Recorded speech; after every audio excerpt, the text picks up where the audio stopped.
All right, guys, we start chapter 2 today, and we're going to be modeling distributions of quantitative data. That's what we're going to be doing. In section 1, we're going to be describing location in a distribution. So we're kind of looking at our learning targets that we have here. And again, the one we're going to be looking at is find and interpret the percentile of an individual value within a distribution of the data. We're going to estimate percentiles and individual values using a cumulative relative frequency graph. Cumulative meaning we're adding them up as we go. And then find and interpret the standardized score, the Z-score. We're going to look at that and a formula how to find that so we can compare apples to oranges, as they say. And then, of course, the very end, those first three things we'll kind of take care of in the first part. In the second part of section 1, we're going to be talking about transformations. So, excuse me, what the effects of adding, subtracting, multiplying, or dividing. How does that change the shape, center, and variability of those things that we've done? So as we kind of take a look here, let's look at this way. One way to describe the location of a value in a distribution is to tell what percent of observations are less than it, and that's called the percentile. So as you kind of see in the box here, the pth percentile, sounds kind of weird to say, of a distribution is the value with p percent of observations less than or equal to it. So let's show you what we're talking about. So Jenny, right down here, she scored an 86. So here's Jenny right here, 86. You can see her right there. Just by a little sneak peek, you're kind of thinking, well, compared to the rest of the class, that's not too shabby. She did quite well.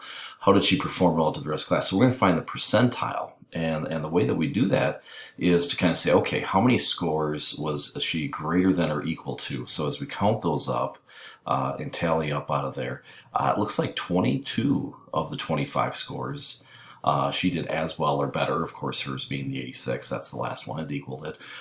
So 22 out of 25, that would be 88%. So we would say Jenny's score is at the 88th percentile in the distribution of the test scores for the class. Doesn't mean she got 88% right. It means she did as well or better than 88% of the people in the class. So that's how we can talk about that as far as measuring that location, that percentile of how we did.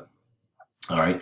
Now, a cumulative relative frequency graph plots a point corresponding to the percentile of a given value.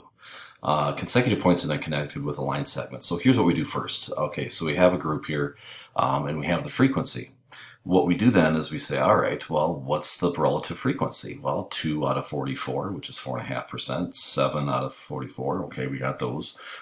But then what we can do is do a cumulative frequency. So in other words, what we do is the first one, well, that's 2 out of the 44, so that's 4.5%. Here, you know, this is the cumulative frequency. So this right here, we have 2 plus the 7, it's 9. And then here, you know, we're just adding up this cell with the previous one. So again, we'd have 22. And when we get down, this should be all of them. This last one should be 44 out of 44.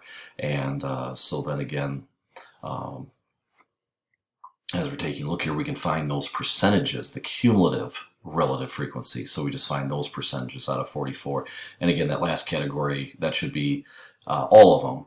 And so what you do is you just plot these points. We start off at 4.5%, well, 0%, I guess, 4.5%. We've got 20.5%. You can see there 50%, 77.3, 93.2, and 100. So we kind of see that graph kind of going up for that cumulative frequency is what we have there.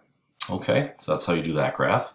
And then the last thing we're going to do today, and we're going to split this section up into 2 days, we're going to talk about the Z-scores. Now, a Z-score tells us how many standard deviations from the mean an observation falls, and that could be above or below, so it also has the direction on there. And the way to do that, to standardize a score, to get that Z-score, is to take the actual value, subtract the mean, and then divide by the standard deviation. So it basically tells you how many standard deviations you're away. So the nice thing about this is that if the value is below the mean, you know it's going to be a negative z-score, and if it's higher than the mean, it's going to be a positive z-score.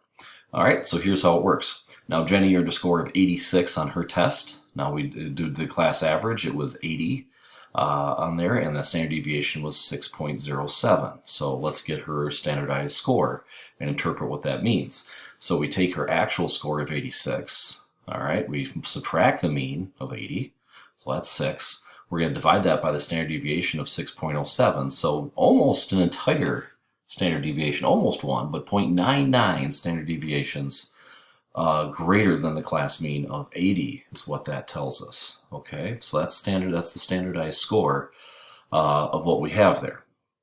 Okay, and again, don't interpret the z-score as a distance away from the mean.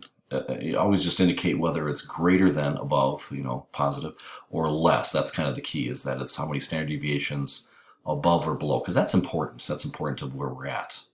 Okay, so that takes us through the first part. We'll call this video 2.1a, and we'll pick up next time with transformation of data. But for now, I'm Mr. Rowe.